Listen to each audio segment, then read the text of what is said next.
ಟುಸ್ ಪಟಾಕಿ ಆಯ್ತಾ ಸಿಎಂ ಕುರ್ಚಿ ಫೈನಲ್ ಗೇಮ್ ಅಂತಕ್ಕಂಥ ಪ್ರಶ್ನೆ ಇವತ್ತು ಬೆಳಗ್ಗೆಯಿಂದಲೂ ದೆಹಲಿಯಲ್ಲಿ ಮ್ಯಾರಥಾನ್ ಸಭೆಗಳ ಮೇಲೆ ಸಭೆಯನ್ನು ನಡೆಸಿ ನಾವು ಚರ್ಚೆ ಮಾಡಿದ್ದು ಕೇವಲ ರಾಜ್ಯಸಭಾ ಚುನಾವಣೆಯ ಬಗ್ಗೆ ಮಾತ್ರ ಅಂತ ಇಡೀ ರಾಜ್ಯದ ಜನತೆಯ ಕಿವಿಗೆ ಹೂವನ್ನು ಇಟ್ಟಿದ್ದಾರೆ ಕಾಂಗ್ರೆಸ್ನ ನಾಯಕರು. ಸಿಎಂ ಡಿಸಿಎಂಗೆ ಸ್ಪಷ್ಟ ಸಂದೇಶವನ್ನು ಕೊಟ್ಟಿದ್ದಾರಂತೆ.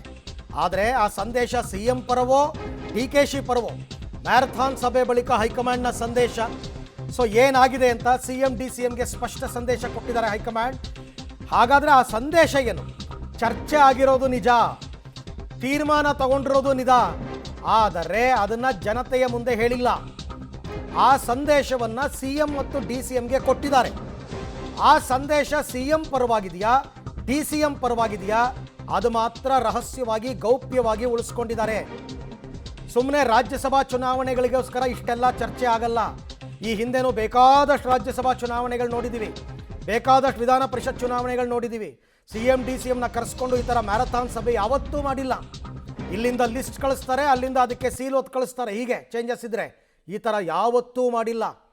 ಆದರೆ ಚರ್ಚೆಯಾಗಿರುವ ವಿಚಾರವನ್ನು ಗೌಪ್ಯವಾಗಿ ಇಡಲಾಗಿದೆ. ಸಿಎಂ ಡಿಸಿಎಂ ಮುಂದೆ ಎಲ್ಲವೂ ಚರ್ಚೆಯಾಗಿದೆ. ಆ ಚರ್ಚೆ ಆಗಿರ್ತಕ್ಕಂಥ ವಿಚಾರವನ್ನು ಮಾತ್ರ ರಹಸ್ಯವಾಗಿ ಉಳಿಸ್ಕೊಂಡಿದ್ದಾರೆ. ಈಗ ಸತ್ಯ ಗೊತ್ತಿರ್ತಕ್ಕಂಥದ್ದು ಇದೊಂದು 6 ಜನಕ್ಕೆ ಮಾತ್ರ.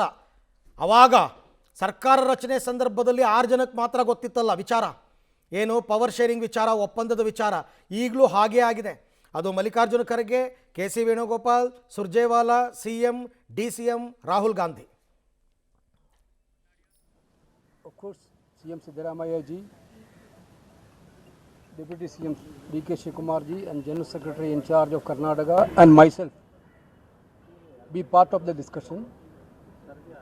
Today entire discussion is only concentrated on coming Rajya Sabha elections and council elections of Karnataka.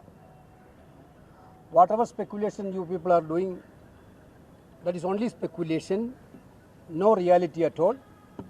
Today we discussed about the Rajya Sabha seats and the council seats of Karnataka. The candidates of Rajya Sabha and council seats of Karnataka will be announced along with the other seats like Chhattisgarh, like Madhya Pradesh and Rajasthan and Jharkhand, like the states. That's all. This is what we have decided today, nothing else discussed. ಈ ಬಗ್ಗೆ ಮತ್ತಷ್ಟು ಮಾಹಿತಿ ನನ್ನ colleague Ravish ಅವರಿಂದ ಪಡ್ಕೊಳ್ಳೋಣ. ರವೀಶ್, ನಾವು ಕೂಡ ಈ ಹಿಂದೆ ಈ ಥರ ಬೇಕಾದಷ್ಟು ರಾಜ್ಯಸಭಾ ಚುನಾವಣೆ, ಪರಿಷತ್ ಚುನಾವಣೆಗಳನ್ನ ನೋಡಿದ್ದೀವಿ. ಯಾವತ್ತೂ ಕೂಡ ಸಿಎಂ ಡಿಸಿಎಂನ ಕರೆಸ್ಕೊಂಡು ಡೆಲ್ಲಿಗೆ ಈ ಥರ ಮ್ಯಾರಥಾನ್ ಸಭೆ ಮಾಡೇ ಇಲ್ಲ.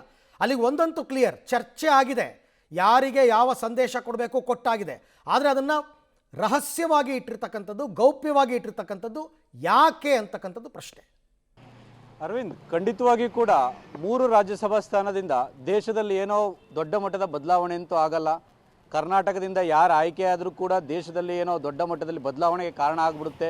ಇಂಥವ್ರನ್ನೇ ಪಿಕ್ ಮಾಡಬೇಕು ಅನ್ನೋ ಮಹತ್ವದ ತೀರ್ಮಾನಗಳೇನು ಇರೋದಿಲ್ಲ. ಯಾಕೆಂದರೆ ಇಷ್ಟು ವರ್ಷಗಳ ಕಾಲ ನಡೆದಂಥ ರಾಜ್ಯಸಭಾ ಚುನಾವಣೆಯಲ್ಲಿ ಯಾವತ್ತೂ ಕೂಡ ಕಾಂಗ್ರೆಸ್ನ ಹೈಕಮಾಂಡ್ ಈ ರೀತಿ 1-to-1 ಸಭೆಯನ್ನು ಮುಖ್ಯಮಂತ್ರಿಯನ್ನು ಕರೆದು ರಹಸ್ಯವಾಗಿ first time, second round, third round, fourth round ಈ ರೀತಿಯಾಗಿ ಸಭೆ ಮಾಡಿದ್ದೇ ಇಲ್ಲ. ಅಂದರೆ ಮೇಲ್ನೋಟಕ್ಕೆ ಮಾತ್ರ ಅವರು ಈ ರೀತಿಯ ಹೇಳಿಕೆಗಳನ್ನು ಕೊಡ್ತಾ ಇದ್ದಾರೆ ಹೊರತು ಒಳಗಡೆ ಈ ಒಂದು ನಾಯಕತ್ವದ ವಿಚಾರ ಗಂಭೀರವಾಗಿ ಚರ್ಚೆ ಆಗಿದೆ ಅನ್ನೋದು ಕೂಡ ಸ್ಪಷ್ಟ. ಅವ್ರು ಏನೇ ಹೇಳ್ಬೋದು, ಅವ್ರು ಏನೇ ಡಿನೈ ಮಾಡ್ಬೋದು, ಜೊತೆಗೆ ಇದು ಸುಳ್ಳು ಅಂತ 100 ಬಾರಿ ಹೇಳಿದ್ರು ಕೂಡ ಮೇಲ್ನೋಟಕ್ಕೆ ಮಾತ್ರ ಅದನ್ನು ಬಿಂಬಿಸ್ಕೊಳ್ತಾ ಇದ್ದಾರೆ. ಆದರೆ ಒಳಗಡೆ ಆಗಿರ್ತಕ್ಕಂಥ ಅಸಲಿಯತ್ತೆ ಬೇರೆ. ಯಾಕೆಂದರೆ ಸಿದ್ದರಾಮಯ್ಯನವ್ರನ್ನ ಅಷ್ಟು ಸುದೀರ್ಘವಾಗಿ ಕನ್ವಿನ್ಸ್ ಮಾಡ್ತಾರೆ, ಮತ್ತು ಡಿ ಕೆ ಶಿವಕುಮಾರ್ನವ್ರನ್ನ ಹೊರಗಡೆ ಇಟ್ಟು ಅವ್ರ ಬಗ್ಗೆ ಅವ್ರ ಜೊತೆಯಲ್ಲಿ ಮಾತನಾಡ್ತಾರೆ ಅಂದರೆ ನಿಜಕ್ಕೂ ಕೂಡ ಇದರ ಅಸಲಿಯತ್ತು ಬೇರೆಯದೇ ಇದೆ. ಹಾಗಾಗಿ ಈಗಾಗಲೇ ಆ ಸುಳಿವನ್ನು ಕಾಂಗ್ರೆಸ್ನ ಹೈಕಮಾಂಡ್ ಕೊಟ್ಟಿದೆ. ಅಂದರೆ ನಾವು ಇಂಥ ವಿಚಾರಕ್ಕೆ ನಿಮ್ಗೆ ಕರೆದಿರ್ತಕ್ಕಂಥದ್ದು, ನಮ್ಮ ತೀರ್ಮಾನ ಅಭಿಪ್ರಾಯ ಇದು, ಹಾಗಾಗಿ ನೀವು ಅದನ್ನು ಪಾಲನೆ ಮಾಡಬೇಕು ಅಂತ ಇಂಟರ್ನಲ್ ಆಗಿ ಇಬ್ಬರು ನಾಯಕರುಗಳಿಗೆ ಏನು ಮೆಸೇಜ್ ಪಾಸ್ ಮಾಡಬೇಕೋ ಆ ಮೆಸೇಜ್ ಪಾಸ್ ಮಾಡೋದಾಗಿದೆ.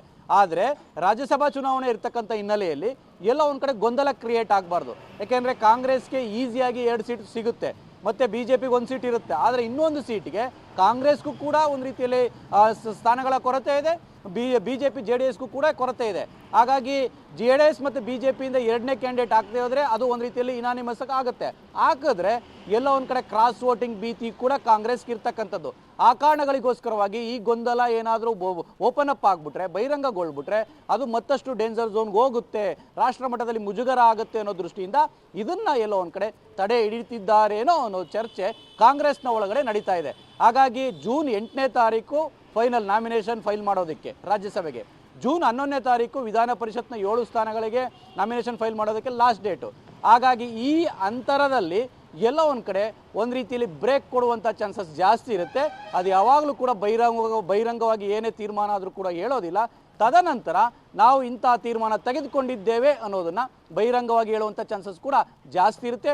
ಈಗೇನು ಸುರ್ಜೇವಾಲಾ ಮತ್ತು ವೇಣುಗೋಪಾಲ್ ಮೀಡಿಯಾ ಮುಂದೆ ಬಂದು ಏನೋ ಬೇರೆ ರೀತಿ ಏನೂ ಆಗಿಲ್ಲ, ನೀವೇನೋ ಕ್ರಿಯೇಟ್ ಮಾಡ್ತಾ ಇದೆ ಅಂತ, ಖಂಡಿತವಾಗಿ ಕೂಡ ನಾವು ಯಾರು ಕ್ರಿಯೇಟ್ ಮಾಡ್ತಾ ಇಲ್ಲ. ಅಲ್ಲಿ ಒಳಗಡೆ ಏನು ಕ್ರಿಯೇಟ್ ಆಗಿದೆ ಅದನ್ನೇ ನಾವು ಕೂಡ ಜನರಿಗೆ ಹೇಳ್ತಾ ಇರ್ತಕ್ಕಂಥದ್ದು. ಇದನ್ನು ಕಾಂಗ್ರೆಸ್ ಹೈಕಮಾಂಡ್ ಮುಂದಿನ ದಿನಗಳಲ್ಲಿ ಅವರೇ ಹೇಳ್ತಾರೆ. ಅರವಿಂದ್ ರೈಟ್, ಹಾಗೆ ಸಂಪರ್ಕದಲ್ಲಿರಿ ರವೀಶ್, ನಿಮ್ಮ ಜೊತೆ ಮತ್ತೆ ಮಾತನಾಡ್ತೀನಿ. ಸೊ ರಾಜ್ಯ ಕಾಂಗ್ರೆಸ್ನಲ್ಲಿ ತಲೆದೋರಿರ್ತಕ್ಕಂಥ CM ಕುರ್ಚಿ ಸಸ್ಪೆನ್ಸ್, ಆ ಸಸ್ಪೆನ್ಸ್ ಹಾಗೇ ಮುಂದುವರಿತಾ ಇದೆ. ನಾಯಕತ್ವ ಬದಲಾವಣೆಯ ವಿಚಾರದಲ್ಲಿ ಯಾವ ತೀರ್ಮಾನ ತಗೊಂಡಿದ್ರು ಕೂಡ ಯಾವುದನ್ನು ಬಹಿರಂಗವಾಗಿ ಅವರು ಹೇಳಿಲ್ಲ.